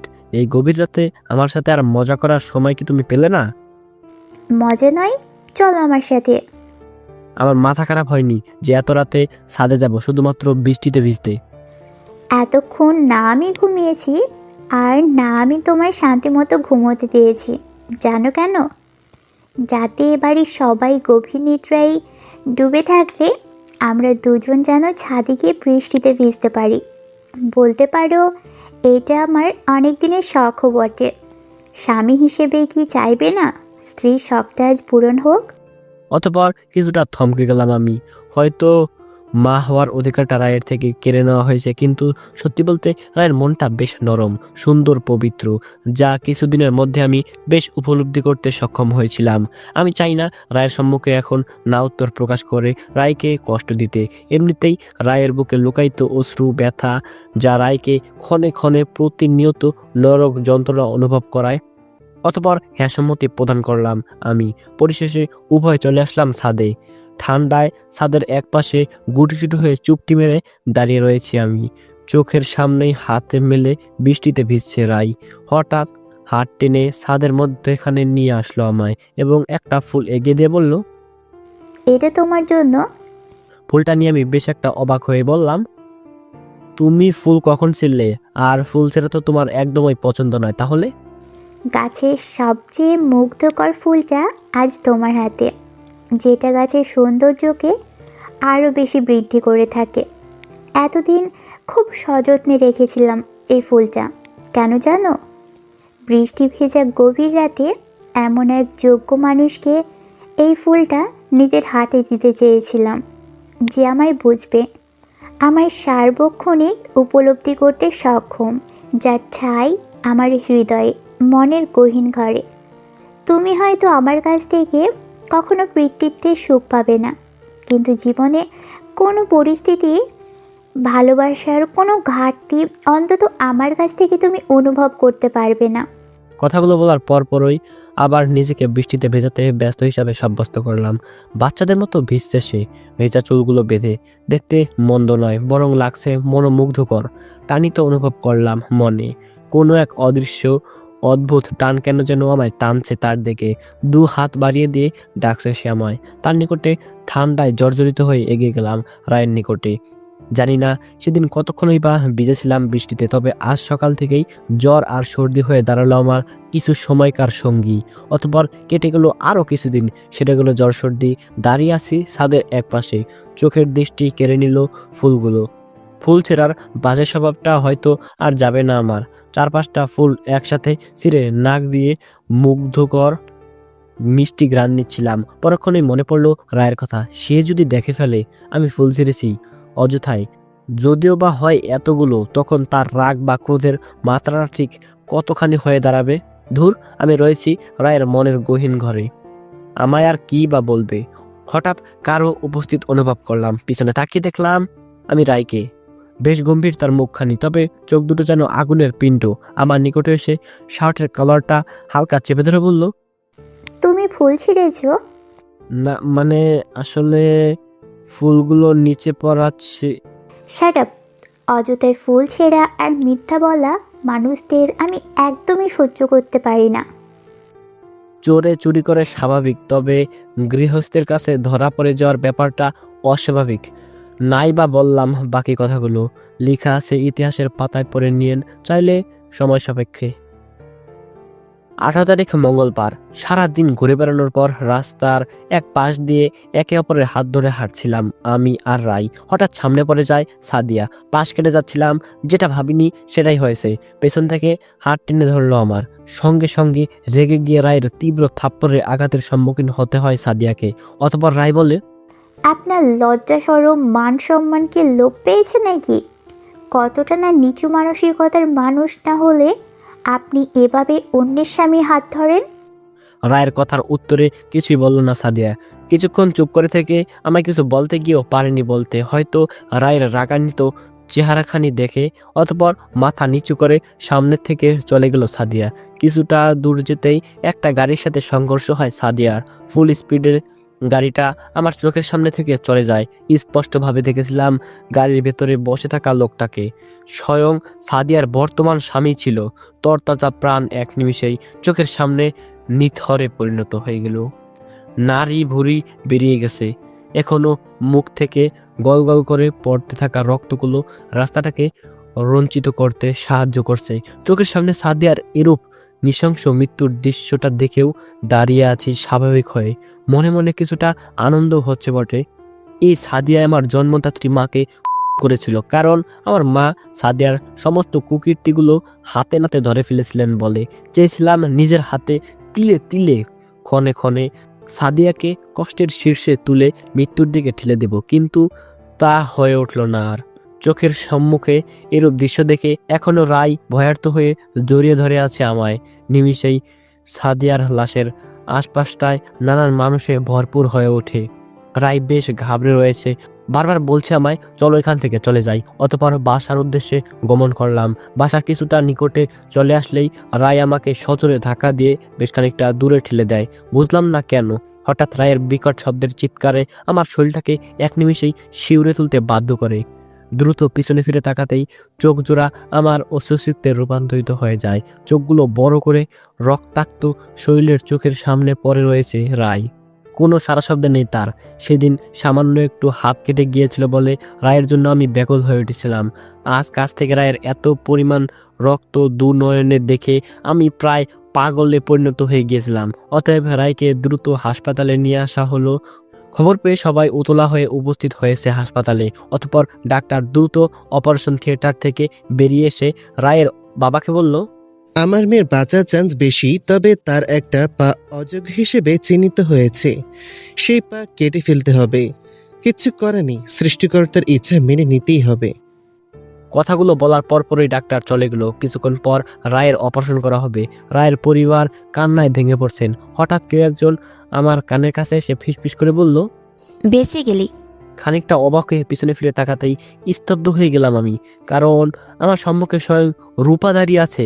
রূপা কিছুটা তাচ্ছিল্যের হাসি দিয়ে বলল, আমার ছোট বোনের জন্য বেঁচে গেলি, না হলে আজ ট্রাকের তীব্র আঘাত তোকে সম্পূর্ণ মৃত্যুর দখলে নিয়ে যেতে সাহায্য করত। এই মুহূর্তে অবাকের শীর্ষস্থানে অবস্থান করছে আমি। তার মানে রূপা আমাকে চিনতে পেরেছে। ভেবেছিলাম নিজের করা জঘন্য কৃতকর্মের জন্য কিছুটা হলেও অনুতপ্ত, কিন্তু আমি ভুল ভেবেছিলাম। তবে আমার মন ঠিকই বলেছিল কুকুরের লেজ সে।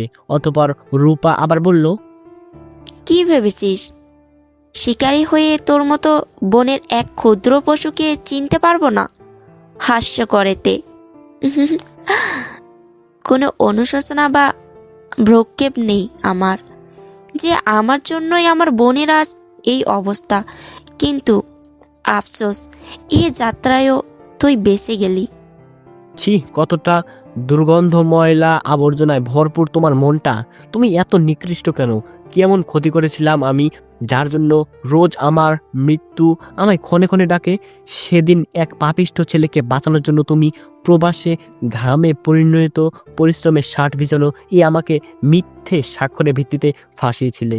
এটা তুমি খুব ভালো করে জানতে যে আমার কোনো দোষ ছিল না, অপরাধ ছিল না, আমি নির্দোষ নিরপরাধ। তারপরও তুমি আমায় মিথ্যা সাক্ষ্যের ভিত্তিতে দোষী রূপে সাব্যস্ত করেছিলে, যার জন্য আমায় 15টা বছর নরক যন্ত্রণার আর্তনাদে প্রতিনিয়ত ব্যথায়, যন্ত্রণায়, বেদনায়, কষ্টে কাতরাতে হয়েছিল। তবুও হয়তো ভেবেছিলাম নিজের করা জঘন্য কাজের জন্য তুমি অনুশোচনায় ভুগছো, অনুতপ্তের শিকার হতে বাধ্য হচ্ছ। কিন্তু আমি ভুল ছিলাম, ব্যাঠিক ছিলাম, ভুলে গিয়েছিলাম তুমি তো কোনো মানুষ না। ঘৃণায় শরীরটা শিরশির করে উঠছে। ইচ্ছে করছে এই মুহূর্তে একটা থাপ্পড় লাগিয়ে দিতে। হাত উপরে তুলেও ছিলাম বটে, তবে পরক্ষণে আমি থেমে যাই রূপার পেছনে দাঁড়িয়ে থাকা ছেলেটিকে দেখে। তার মানে রূপা এখনো এই পাপিষ্ঠ ছেলেটির তত্ত্বাবধানে রয়েছে। এত দিন রূপা তার বাবার বাড়িতে মাঝে মধ্যে আসলেও তার স্বামীকে কখনো আসতে দেখেনি, কখনো ভাবিনি পরিশেষে রূপা এই নিকৃষ্ট মানবের সাথে লিপ্ত হবে বিবাহ নামক কোনো এক পবিত্র বন্ধনে। মানুষ এত পরিমাণ নিচু মন মানসিকতার অধিকারী হয় কি করে?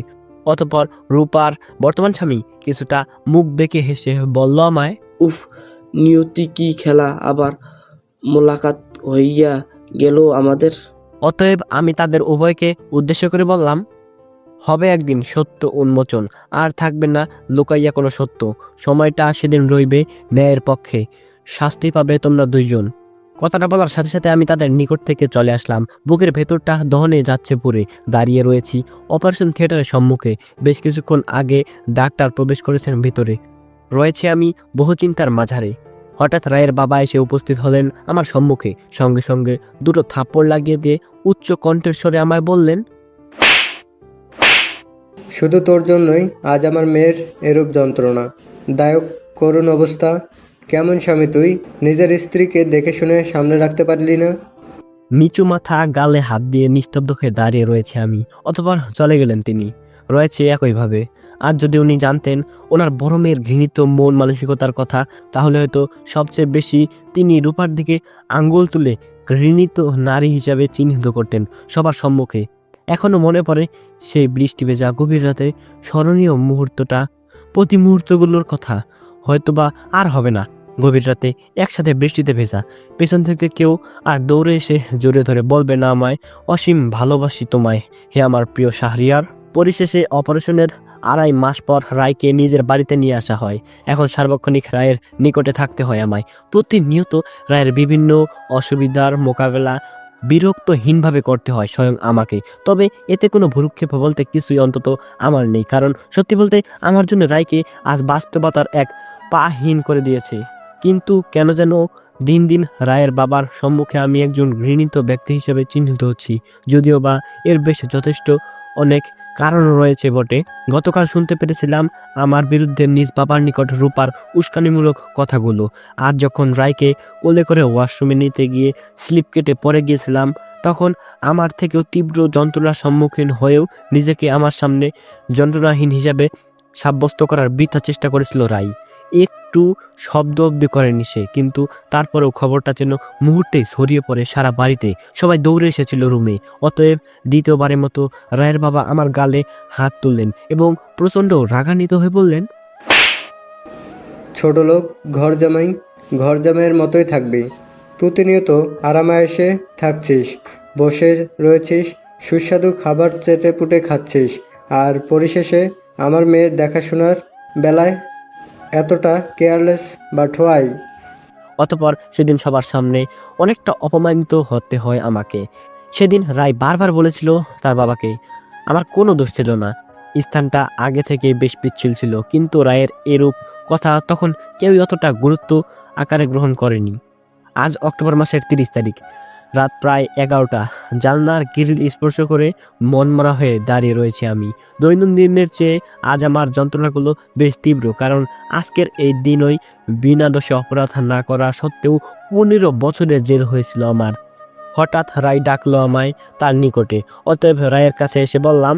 রায় মাথা রাখলো আমার কোলে এবং বলল, মন খারাপ কেন? শত ব্যথা যন্ত্রণা লুকিয়ে আমি বললাম, কই না তো। আমি সব সময় কেন যেন অনুভব করি তুমি প্রতিনিয়ত যন্ত্রণা বেদনার আর্তনাদে কাতরাও। এত কেন ব্যথা জমা তোমার মনে?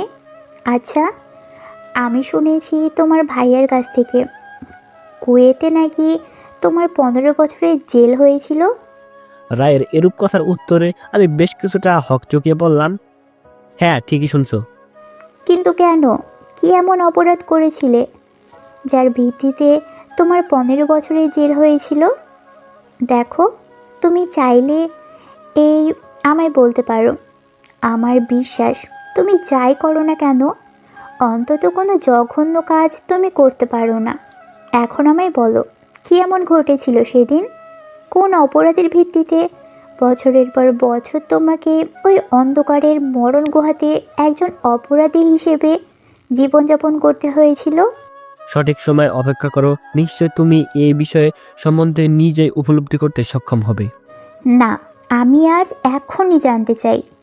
না রায়, প্লিজ, আজ না। আজ আমার দ্বারা কিছুতেই সক্ষম হবে না এই অভিশপ্ত দিনগুলোর প্রতিটা মুহূর্তে তোমার সামনে তুলে ধরা। আর এটা আমি নিশ্চিত, এখন যতই তুমি মুখ নামের ওই যন্ত্রাংশ দিয়ে আমার প্রতি তোমার বিশ্বাসের কথা তুলে ধরো না কেন, কিন্তু পরিশেষে তো এটাই দেখা দেবে যে তুমিও বলবে ভুল। ক্ষণে ক্ষণে প্রতিটি মুহূর্তে আঘাতপ্রাপ্তই আমাকে। আমার কথার জবাবে অতঃপর রায় আর কিছুই বলল না। দুজনেই এই মুহূর্তে চুপচাপ হয়ে রয়েছি, কারো মুখে কোনো সুর নেই। হঠাৎ আমার এক হাত রায় তার মাথায় স্পর্শ করে শক্ত করে চেপে ধরে বলল, আর যে করেই হোক, যেভাবেই হোক, সত্যিটা আমি জানতে চাই শাহরিয়ার। প্লিজ রায়, এসব কি করছো? বললাম তো, সময় এলে নিজ থেকেই তুমি সব জানতে পারবে। তুমি আজ এখন এই মুহূর্ত থেকে যদি আমার মাথা স্পর্শ করে সত্যটা না বলো, তাহলে তোমার প্রতি আমার বিশ্বাসটা চিরনিদ্রায় শায়িত হয়ে মাটির সাথে মিশে নিঃস্বতে রূপান্তর হয়ে যাবে। জানি না এই মুহূর্তে আমার ঠিক কি করণীয়। চোখ বন্ধ করে ভাবছি অনবরত, কিন্তু সেই শূন্য মাথায় ঘুরে ফিরে আবার ফলাফলস্বরূপ শূন্য এসে উপস্থিত হচ্ছে। কিছুতেই সলিউশন পাচ্ছি না, খুঁজে ঠিকঠাক করা যায় কিনা এখন।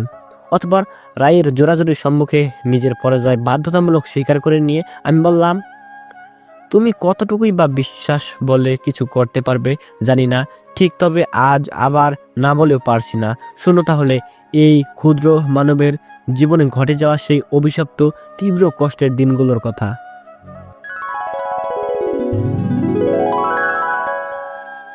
ভালোবেসে বিয়ে করার মাত্র 1 বছরের মাথায় অভাবের তাড়নায় আমাকে পাড়ি জমাতে হয় প্রবাসে, অর্থাৎ কুয়েতে। সেখানে একটা বাড়িতে সকাল থেকে দুপুর অবধি কাজ করতাম আমি, যার ভিত্তিতে কিছু পারিশ্রমিক পেতাম। তারা মূলত বাংলাদেশি ছিল। তাদের ছেলে রাকিব সেখানকার এক নামকরা ভার্সিটিতে পড়াশোনা করত। সময়টা ভালোই কাটছিল, তবে তার কিছুদিন পর ভালো পড়াশোনার তাগিদে দেশ ছেড়ে রাকিবের মামাতো বোন এসেছিল এবং কিছুদিনের মধ্যেই তাদের মধ্যে প্রেমের সম্পর্ক গড়ে ওঠে। প্রহর যতই বাড়ছিল তাদের সম্পর্ক ততই গভীর হয়ে উঠছিল। তাদের আড়ালে আবডালে করা একের পর এক অবৈধ নোংরামিগুলো সবার চোখের দৃষ্টি কোণ এড়িয়ে গেলেও আমার চোখকে খুব একটা ফাঁকি দিতে সক্ষম হয়নি। বেশ কয়েকবার হাতে নাতে স্বয়ং আমি তাদের ধরেও ফেলেছিলাম, কিন্তু পরিশেষে তাদের আমি কিছুই করতে বা কাউকে বলতে পারিনি। আমি নিরুপায় ছিলাম, কারণ তারা আমাকে এরূপ ব্যাপারে সবার সম্মুখে মুখ থেকে কোনো কণ্ঠস্বর প্রকাশ করতে সম্পূর্ণ নিষেধ করেছেন। অন্যথায় আমায় কাজ থেকে বিতাড়িত করার তীব্র হুমকিও দিয়েছে। আর ওই মুহূর্তে আমার কাজের খুবই প্রয়োজন ছিল, না হলে বেশ একটা কষ্টসাধ্যের ব্যাপার হয়ে উঠতো আমার জন্য। তারা উভয়ই বারে যেত, ড্রিঙ্কস করত, রোজ তাদের নোংরামিগুলো নিজের চোখে দেখেও না দেখার অভিনয় হিসাবে নিজেকে তাদের সম্মুখে প্রতিনিয়ত সাব্যস্ত করতে হতো। একদিন বাড়িতে রাকিব ছাড়া কেউ ছিল না। আমি বাহিরে বাগানে কাজ করছিলাম। তখন রাকিবের মামাতো বোন রূপার এক বান্ধবী বাড়ির দরজার সম্মুখে সে কলিং বেল বাজানোর বেশ খানিক পর রাকিব এসে দরজা খুলে দেয়। মেয়েটি রূপার ব্যাপারে কিছু জিজ্ঞাসা করলে রাকিব নিজেকে খানিকটা ভাবাতে বিভোর হিসেবে নিজেকে চিহ্নিত করে। অতপর মুচকি হাসি দিয়ে রূপা না থাকা সত্ত্বেও মিথ্যা ছলনার আশ্রয় গ্রহণ করে রাকিব মেয়েটিকে ভেতরে আসতে বলে। অতএব মেয়েটি ভেতরে প্রবেশ করলে এদিক ওদিক বেশ কয়েকবার তাকিয়ে পৈশাচিক এক হাসি দিয়ে ঠাস করে দরজা বন্ধ করে দেয় রাকিব।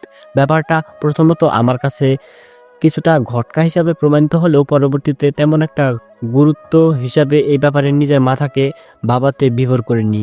মনোযোগ দিয়ে তীব্র রৌদ্রের ঘামের জর্জরিত হয়ে কাজ করছিলাম। আনুমানিক 25 মিনিট পর সেই মেয়েটির বিকট চিৎকারে আমি বেশ খানিকটা বিচলিত হয়ে পড়ি। অথবা মেয়েটি কান্না করতে করতে বাড়ি থেকে বেরিয়ে গেট অব্দি আসতেই রূপার সাথে তার তীব্র সংঘর্ষ হয়। অতপর মেয়েটি রূপাকে দেখা মাত্রই কান্নার মাত্রাটা আরও তীব্র করে চিৎকার করে বলল, Your cousin me.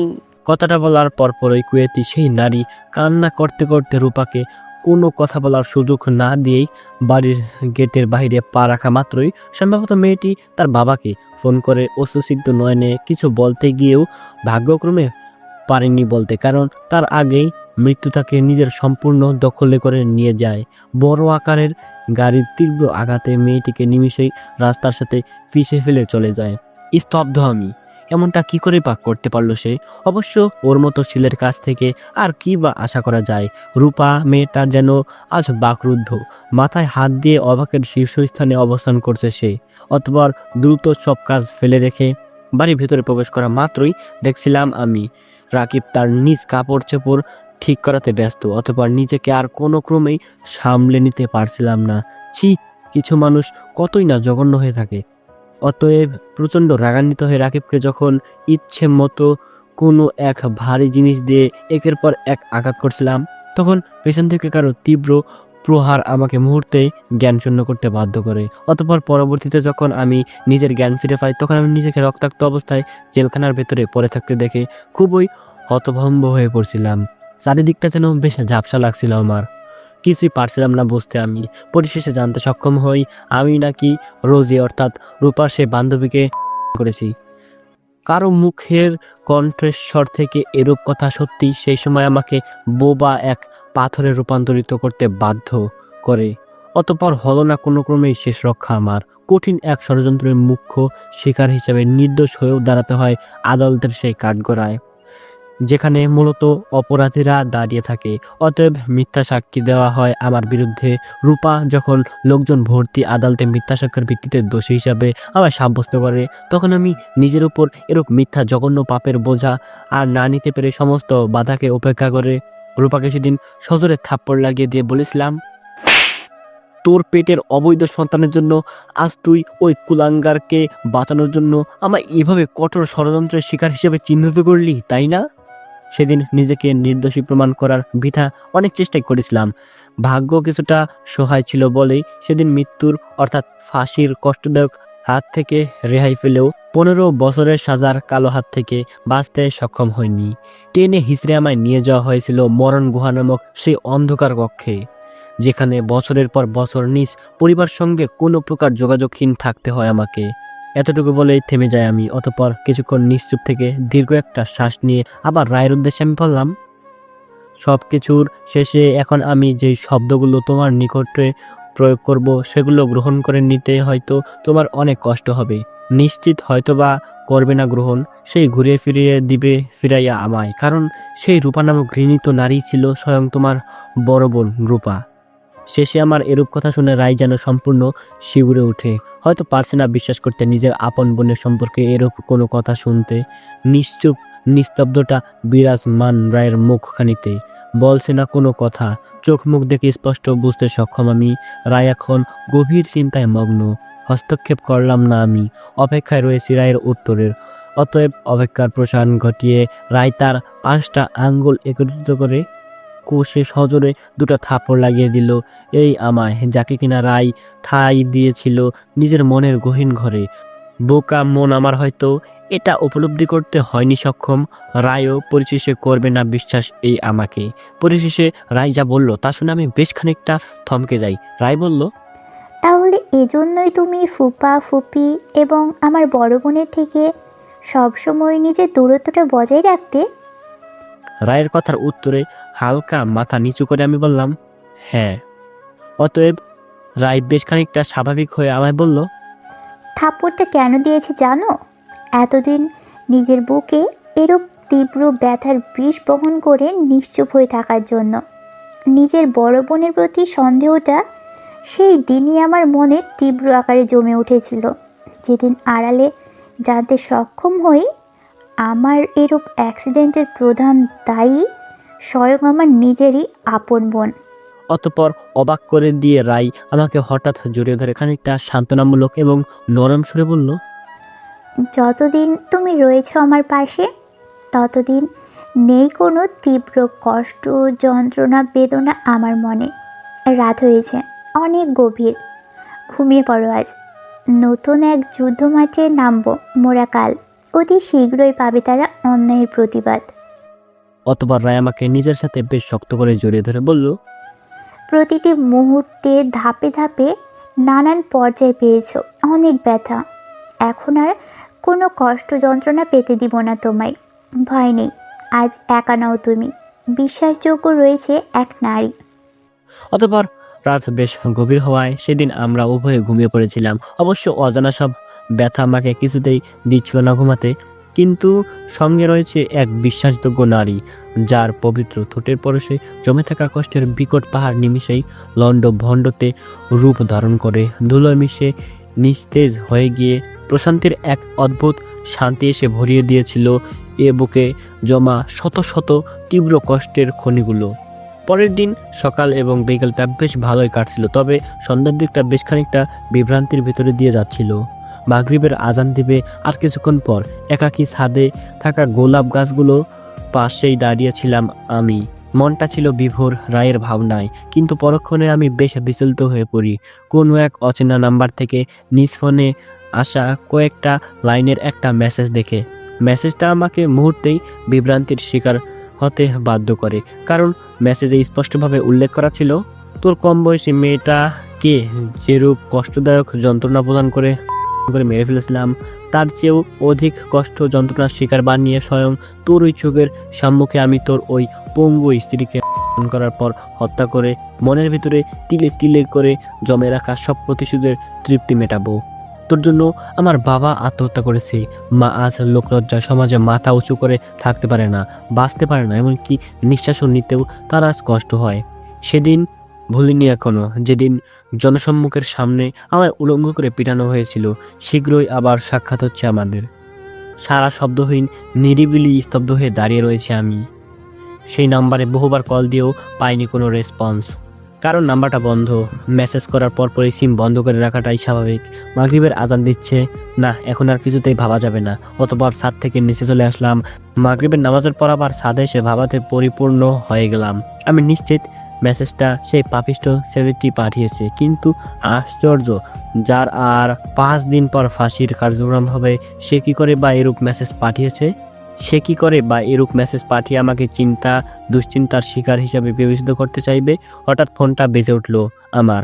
একজন পুলিশ অফিসার ফোন দিয়েছেন। অতঃপর দ্রুত ফোন রিসিভ করে জানতে পারলাম রাহাত নামের ছেলেটা, অর্থাৎ যে আমার নিষ্পাপ মেয়েটিকে করেছে মৃত্যুর কুয়ায় ফেলে দিয়েছে, সেই পাপিষ্ট ছেলেটি কোনো এক পুলিশের সাহায্যে জেল থেকে পালাতে সক্ষম হয়। অত্যন্ত পরিশ্রমের ভিত্তিতে তারা সেই বেঈমান পুলিশটিকে গ্রেপ্তার করতে সক্ষম হয়, কিন্তু কঠিন থেকে কঠিনতম শাস্তি হতে পারে তার। নাম শুনে যা উপলব্ধি করলাম আমি, এটা হয়তো সাদিয়ার দ্বিতীয় স্বামী হবে। পরিশেষে আমি যখন তাকে মেসেজের বিষয়টা বললাম, তখন তিনি আমায় আজ বেশ সতর্কতার সাথে থাকতে বললেই ফোনটা কেটে দেন। তবুও কেন যেন আজ দুশ্চিন্তামুক্ত হতে পারছি না আমি। সব দিক দিয়েই দুশ্চিন্তাগুলো তাদের নিত্যদিনের ভোগবিলাস হিসেবে আমাকে চিড়ে চিড়ে খাচ্ছে। রাতে খাওয়া দাওয়ার পরে ঘুমানোর কিছুক্ষণ আগে রায়কে শক্ত করে জড়িয়ে ধরেছিলাম। আজ চারপাশটা যেন কেমন অদ্ভুত অদ্ভুত লাগছে আমার। অতপর গভীর রাত্রে আমার তীব্র নিদ্রা গেল ভাঙিয়া। হাত পা মুখ সব কিছুই বাঁধা আমার। পরে রয়েছি ফ্লোরে এবং সামনে দাঁড়িয়ে রয়েছে রাহাত নামের এক জানোয়ার। মুখে তার পৈশাচিক হাসি। মাঝরাতে রায়ের চিৎকারের শব্দে বাসার সবারই নিদ্রা যায় উড়িয়া। ভিড় জমিয়াছে দরজার বাহিরে। অনাবরত তীব্র আকারে শক্তি প্রয়োগ করে দরজা ধাক্কাচ্ছে তারা, উদ্দেশ্য ভেঙে ফেলা। কিন্তু মনে হয় না তারা এরূপ শক্ত মজবুত দরজা আদৌ কি এত সহজে পারবে ভাঙতে। আর ভেঙে ফেললেও হয়তো অনেকটাই দেরি হয়ে যাবে। কিন্তু আশ্চর্যের বিষয় হচ্ছে রুমের ভেতরে কি করেই বা আসলো সে। হয়তো বেলকনিতে থেকে, নতুবা ছাদের দরজা থেকে, কারণ ছাদের দরজাটা আজ খোলাই ছিল। করুণ পরিস্থিতির সম্মুখে রয়েছে আমি। শার্টের কুচিগুলো উপরে তুলে তাচ্ছিল্যের হাসিতে ধীরে ধীরে এগিয়ে যাচ্ছে রায়ের দিকে। গড়াগড়ি ছটফট করছি ফ্লোরে, তবুও পারছি না আমি এই শক্ত বাঁধন থেকে নিজেকে মুক্ত করতে। মনে মনে করছি প্রার্থনা তার নিকট, যিনি একমাত্র আমাকে এরূপ পরিস্থিতি থেকে মুক্ত করতে পারেন। অতএব রাহাত যখন রায়কে স্পর্শ করতে যাবে, তখন কিছু একটা ভেবে যেন সে থেমে যায়। আমার দিকে বেশ কয়েকবার তাকিয়ে তাচ্ছিল্যের হাসি প্রদান করে। পকেট থেকে একটা ছোট্ট শিশি বের করে মুহূর্তে শিশিতে থাকা পানি জাতীয় কিছু একটা রায়ের দু চোখের দিকে ছুঁড়ে মেরে অট্ট হাসিতে উৎফুল্ল হয়ে ওঠে। পানি জাতীয় জিনিসটা যখন রায়ের চোখে গভীরে প্রবেশ করে ফেলেছিল, তখন রায়ের চোখ থেকে টপ টপ করে ক্ষরণ হচ্ছিল। নিমিষেই রায়ের তীব্র যন্ত্রণার আর্তনাদ আমাকে কষ্টের তীব্র দহনে লাভায় ফেলে দিয়েছিল। ছটফটানি বেড়ে গিয়েছিল আমার। শক্ত বাঁধনটা ধীরে ধীরে হালকা সহজতর হয়ে উঠছিল। অতএব রাহাত যখন নিন্দানীয় দৃষ্টিতে রায়ের দিকে নিজের কালো হাত বাড়ানোর প্রস্তুতি নিচ্ছিল, ঠিক সেই মুহূর্তে দরজা ভেঙে পুলিশ ভেতরে চলে আসে এবং রাহাত ভয়ে পালানোর বৃথা প্রচেষ্টা করলে তাকে সঙ্গে সঙ্গে গুলি করে এনকাউন্টার করা হয়। পরিশেষে আমি বাঁধনমুক্ত হলাম এবং জ্ঞানহীন রায়কে দ্রুত অ্যাম্বুলেন্সের সাহায্যে হাসপাতালে নিয়ে আসলাম। অবস্থা বেশ গুরুতর। ডাক্তার সর্বপ্রথমেই বলে দিয়েছেন এ কথা। অপারেশনের পর ডাক্তার যখন নিজ মুখখানি গোমরা করে বললেন রায় তার দু চোখ দিয়ে দেখার সক্ষমতা চিরকালের জন্য হারিয়ে ফেলেছে, তখন আমার হৃদয়টা সর্বোচ্চ পরিমাণে তীব্র ধাক্কায় ভেঙে গুড়ি গুড়ি হয়ে গিয়েছিল। এটা ভেবে একটা মেয়ে আর কতই বা এরূপ তীব্র যন্ত্রণার শিকার হিসেবে গণ্য হবে সার্বক্ষণিক। সত্যি বলতে সব কিছুই আমার জন্য হয়েছে। এমনটা কেন হলো খোদা? আমি তো চাইনি এমনটা। বেঁচে থাকার ইচ্ছেগুলোতে সেই কবেই অন্ধকার মাটির কবরে সমাহিত হয়েছে। খুব ইচ্ছে করে মরে যেতে, কিন্তু সৃষ্টিকর্তা আমায় মৃত্যু প্রদান করেন না। মন বারবার চাইলেও করতে পারি না আত্মহত্যা। সব দিক দিয়েই অদৃশ্য এক শিকলে বাধা। আমি পারি না মুক্ত হতে, উড়ে যেতে বহুদূরে। 25 দিন পর রায়কে হাসপাতাল থেকে আবার বাড়িতে নিয়ে আসা হয়। রায়ের দিকে তাকালেই কেন যেন প্রতিটা মুহূর্তে মৃত্যুর আমায় ক্ষণে ক্ষণে ডাকে। পারছি না আর সহ্য করতে, তীব্র ব্যথার নদীতে আর সাঁতার কাটতে। ডুবিয়ে দাও হে প্রভু, নিয়ে যাও ওপারে। 2 মাস পর আজ প্রচণ্ড বৃষ্টি হচ্ছে। গভীর রাত্রে নির্ঘুম নিশ্চুপ কোলে মাথা রেখে শুয়ে আছে রাই।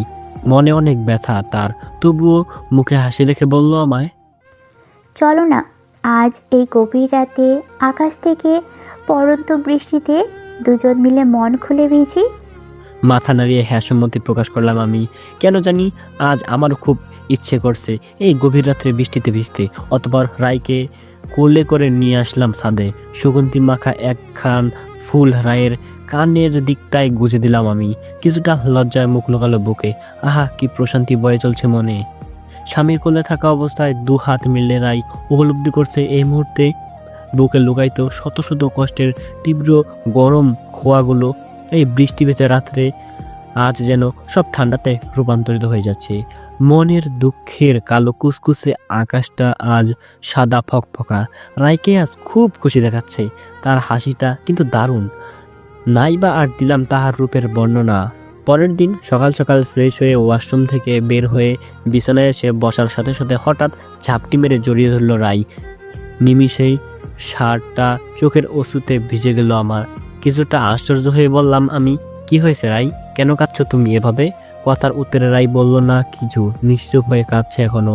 অতঃপর আবার জিজ্ঞাসা করলে রাই এবার নিজেকে কিছুটা সামনে নিয়ে বলল আমায়, আমার কেন যেন বেশ ভয় হচ্ছে আজকাল। রোজ স্বপ্নে এক সুন্দরী অল্প বয়সী বালিকা এসে ডাকে আমায়, মিষ্টি সুরে বলে, চলে এসো আমার কাছে, মায়ের ভূষণ ছেড়ে। জানো শাহরিয়ার, যতই কষ্ট হোক না কেন আমার, তবুও আমি তোমার সাথে বাঁচতে চাই, থাকতে চাই, কোথাও যেতে চাই না আমি। তুমিই না, আমি যে অচল। কোথায় যাবে তুমি? আমি থাকতে কিচ্ছু হবে না তোমার। হয়তো দেখছো দুঃস্বপ্ন, ভুলে যাও, করোনা পাগলা মেয়ে রূপ, আমি সর্বদা আছি তোমারই। হেই দর্শক, কবি কবি ভাব চলে আসছে না একটা। অতপর বহু বাধাকে পরাজিত করে রায়কে শান্ত করাতে সক্ষম হলাম আমি। সকাল 11টার দিকে শপিং মল থেকে রায়ের জন্য সবুজ রঙের একটি শাড়ি কিনে বাসায় ফিরছিলাম। আজ দুটি কারণে আমি ভীষণ খুশি। প্রথমত, আজ রায়কে নিজের পছন্দ মতো সাজিয়ে দিয়ে বলবো খুব শীঘ্রই তোমাকে বিদেশে নিয়ে গিয়ে চোখের চিকিৎসা করাবো। এবং দ্বিতীয়ত, আজ ঘর ভর্তি সবার সম্মুখে উচ্চ প্রমাণের ভিত্তিতে উন্মোচন করব 2 পাপিষ্টের পশু রূপখানি। বাসায় ফিরছিলাম হাসি মুখ নিয়ে, কিন্তু কখনো ভাবিনি হাসি মুখখানি আমার কয়েক নিমিষেই গোমরা হয়ে যাবে। বাড়ির আশেপাশের লোকজনের ভিড়াভিড়ি, ভেতরে প্রবেশ করতেই থমকে গেলাম আমি। আশ্চর্য, পুলিশ কেন ভেতরে? অতবার আরেকটু ভেতরে যেতেই হাঁটু ভেঙে বসে পড়লাম ফ্লোরে। পরে গেল হাত থেকে শপিং ব্যাগটি, বুকটা কেঁপে উঠলো, সারা শরীরে ঝিমঝিম ছমছম করছে, শিউরে উঠছে। বুকের ভেতরে কষ্টের দহনগুলো ধীরে ধীরে সর্বোচ্চ সীমা অতিক্রম করে যাচ্ছে। এ কি দেখলাম আমি? এটা তো কোনো ক্রমেই চাইনি আমি। তাহলে সৃষ্টিকর্তা কেন করলো এমনটা? আমার মতো এক আঘাতপ্রাপ্তকে আরও আঘাত প্রদান করে কেন? আমার থেকে কেড়ে নেওয়া হলো বেঁচে থাকার শেষ অবলম্বন, আমার রায়কে। কি আমার অপরাধ? কেন এমন হয় আমার সাথে? শীতল লাশটি, তার মাখা মুখখানি, চোখ দুটো বন্ধ, মুখে কষ্টের ছাপ, বুকে হয়তো অনেক ব্যথা। একে সর্বনাশ হলো আমার। রায়ের বিবস্ত্র লাশটি ঘিরে আনাগোনা অনেক মানুষের কান্নার, বুক ফাটা তীব্র চিৎকার, তীব্র বিকট আওয়াজে আমি বললাম, কি করে হলো এমনটা? উত্তরে রায়ের বাবা কাঁদতে কাঁদতে বললেন, কে যেন ছাদ থেকে তীব্র ধাক্কার প্রহরে ফেলে দিয়েছে রায়কে। হাসপাতালে নিয়ে যাওয়ার আগে দম ছেড়ে দেয় আমার মেয়েটা, না বলে নীরবে চুপচাপ চলে যায় সবাইকে ছেড়ে, উড়াল মেরে অন্য দুনিয়ায়। কথাগুলো বলার পরপরই আবার কান্নায় ভেঙে পড়েন তিনি। অজস্র চোখের জল আজ বেয়ে বেয়ে পড়ছে ওনার চোখখানি দিয়ে। স্তব্ধ আমি পারতেছি না তীব্র কষ্টের প্রহার থেকে নিজেকে আর রক্ষা করতে। দৌড়ে গিয়ে বসে পড়লাম মৃত লাশটির সম্মুখে। অশ্রুসিক্ত নয়নজোড়া বন্ধ করে পরম আদরে বুকের সাথে জড়িয়ে ধরে হাউমাউ করে ভেঙে পড়লাম কান্নায়। পারছি না মেনে নিতে এত বড় এক বাস্তবকে। চিৎকার করে ডাকছি আমি, হে মাওলা, এ কিরূপ বিচার তোমার? কি ছিল অপরাধ আমার? কেন কেড়ে নেওয়া হলো আমার এই বুকের গহীন ঘরে সার্বক্ষণিক অবস্থিত পবিত্র এক নারীকে? কেন এত কষ্ট যন্ত্রণা আমার জীবনে? বাঁচতে চাই না আর, নিতে চাই না নিঃশ্বাস, থাকতে চাই না আর কোনো ক্রমেই মিছে মায়ার এ দুনিয়ায়। বন্ধ করা হোক দরজা, আদেশ করা হোক মৃত্যুকে, চাই না আর বাঁচতে। নিয়ে যাও প্রভু আজ তোমার নিকটে, দেওয়া হোক একই সাথে দুজনার কবর। ভাইয়া ভাবি ছুটে এসেছেন নিকটে, বৃথায় আমাকে সামলানোর চেষ্টা করছেন তারা। অতবার কাঁধে হাত রেখে আইনের পোশাক পরিহিত একজন আমাকে বলল, কেঁদো না আর ভাই, নিয়ে যেতে দাও এই মৃত লাশটি, তদন্ত করা হবে তাই। হুঙ্কার দিয়ে উঠেছিলাম আমি, চেপে ধরলাম পুলিশটির কলার, কান্না মিশ্রিত কণ্ঠে বললাম, কেন নিয়ে যাবেন রায়কে? সে তো যায়নি মারা। হাস্যকর, আমায় একা রেখে মরতে পারে না রাই। এখনো তো কত কাল, কত শত পথ চলা বাকি আমাদের। হঠাৎ পাশের বাসার ভাবি দৌড়ে এসে চিৎকার করে বললেন, আমি দেখেছি পাশের ছাদ থেকে কে ধাক্কা দিয়েছিল রায়কে। মুহূর্তেই সবার চোখের দৃষ্টিকোণ কেড়ে নেয় তিনি। অতএব আবার বললেন, স্বামীর সাথে অভিমান করে চলে এসেছিলাম ছাদে, মন খারাপ করে দাঁড়িয়ে রয়েছিলাম ছাদের একপাশে। হঠাৎ দেখিলাম আমি এক পাহীন অন্ধ রায়কে ভুলিয়ে ভালিয়ে নিয়ে আসা হয় ছাদে। হাসি মুখে কিছু কথা বলেই ধাক্কা দিয়ে ফেলে দেয় স্বয়ং তারই নিজের রক্তের, যাকে বলে আপন বোন রূপা এবং তার স্বামী। পাশের বাড়ির ভাবির এরূপ কথা শুনে সবার মাথায় যেন একের পর এক আকাশ ভেঙে পড়ছে। সাথে সাথে চিৎকার করে উঠল রূপা এবং বলল, এসব মিথ্যে, ফাঁসাতে চাইছে তিনি আমায়। কেনই বা এরূপ করব আমি স্বয়ং নিজেরই বোনের সাথে? অতপর সন্দেহের মুখ্য তীর গিয়ে বেদ করলো রূপার বুকখানি। জেরা করা হয় তাকে, সত্য পারেনি লুকাতে, প্রকাশ হয়ে যায় তার সমস্ত কুকর্ম। স্বীকার করে নিয়ে বসে পড়ল ফ্লোরে। বোনের সম্পদগুলো আত্মসাৎ করাই ছিল মূলত রূপার একমাত্র লক্ষ্য। তাই তো লোভের বশীকরণের শিকার হয়ে যায় রূপা। সঙ্গে সঙ্গে রূপা নামক এক পাপিষ্ঠ মেয়ের গলা চেপে ধরলাম আমি। বৃথা চেষ্টাই করছে ছাড়ানোর। ঠাস করে শরীরে সমস্ত শক্তি প্রদান করে থাপ্পড় দিয়ে আমি বললাম, তোর কি এমন ক্ষতি করেছিলাম এই আমি? কেন তুই প্রতিবার আমার সুখগুলোকে দুঃখের তীব্র কষ্টের সাগরে ভাসিয়ে দিতে সাহায্য করিস? শুধুমাত্র তোর মিথ্যা সাক্ষ্যের জন্য আমায় কুয়েতে বিনা দোষে 15 বছর জেল খাটতে হয়েছিল। তোর জন্য আমি বেঁচে থাকার সব ইচ্ছে আকাঙ্ক্ষাগুলো ধীরে ধীরে হারিয়ে ফেলেছিলাম।